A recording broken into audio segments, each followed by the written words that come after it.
ভারতীয় জনতা পার্টি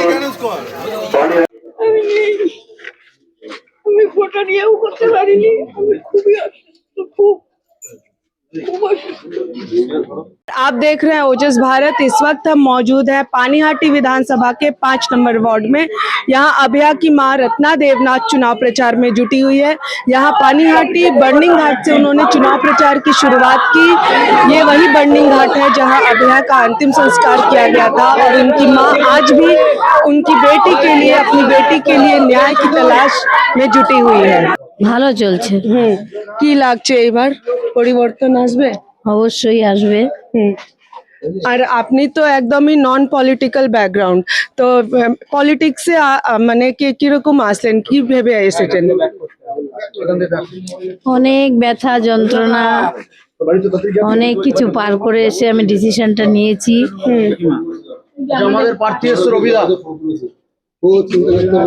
কারণ আমার যাদের সঙ্গে লড়াই তারা খুব প্রভাবশালী, এই জন্য পাওয়ারটা হাতে না পেলে আমি কিছুই করতে পারবো না। আচ্ছা, তো বিজেপি কে কেন চুজ করলেন? বিজেপি কে কেন চুজ করলেন? তৃণমূলকে পরাস্ত করতে বিজেপি সব থেকে শক্তিশালী দল, অন্য কোনো দল অতটা পাওয়ার নেই তাদের। কিছু হয়েছে তার থেকে কি আপনি মানে সন্তুষ্ট আছেন? আর আপনার যে মেয়ে ওই মামলাতে আপনি আর এখন মানে কি বিচার কি চাইছেন? বিচার চাইছি, আসল যে তদন্ত সেটাও এখনো হয়ে ওঠেনি। আমার মেয়ের সঙ্গে সেদিন যারা খেয়েছিল রাতে, তারাও দুজনকে ডাকা হয়েছিল সাক্ষীতে, দুজনের যে স্টেটমেন্ট সেটা দুরকম ছিল। তারপরেও মানে আমার মেয়ের ডিপার্টমেন্ট, চেস ডিপার্টমেন্ট, সেখানে সুমিত রায় তফাদার, এইচওডি, তারপর অরুণাভ দত্ত চৌধুরী, এরা সন্দীপ ঘোষকে যখন ফোন করে বলেছে যে এখানে একটা সুইসাইড হয়েছে, ওনারা বড় বড় ডাক্তার, ওনারা কেন সুইসাইড বললেন? তারপরেও ওনারা বলছেন, সন্দীপ ঘোষ বলছে ডেড বডি দেখেও নি, তখন ডেড ডিক্লিয়ারেশনই হয়নি, তখন বলছে বডি মর্গে পাঠিয়ে দাও। এটা কি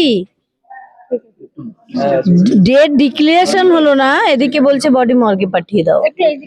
আর পানিহাটির কথা বলবো তো, পানিহাটিতে কি কি ইস্যু আছে যেটা নিয়ে আপনি প্রচারে বেরোচ্ছেন, মানে জনতা থেকে কি আপিল করবেন? আমার কিছু বলতে হচ্ছে না, মানুষই বলছে, জনগণই বলছে যে আমরা চাই ন্যায় বিচার আর মানে সুরক্ষা, নারীদের, মেয়েদের সুরক্ষা, মেয়েদের সম্মান, শিক্ষা, এগুলো আমরা চাই। স্বাস্থ্য, তারপর যত্রতত্র জঞ্জাল ছড়িয়ে আছে, নর্দমা পরিষ্কার হয় না, এগুলো ওরাই বলছে, আমার কিচ্ছু বলতে হচ্ছে না। ठीक ठीक है, धन्यवाद। तो इस वक्त हमने बात की अभया की मां से, जिनका सीधे तौर पर यही कहना है कि अब भी उनकी बेटी के मामले में उन्हें पूरी तरह न्याय नहीं मिल पाया है और इस मामले की अभी तक पूरी तरह से अभी तक की जांच से वो संतुष्ट नहीं है। कैमरामैन अर्पिता के साथ मैं मधु सिंह, ओजस भारत।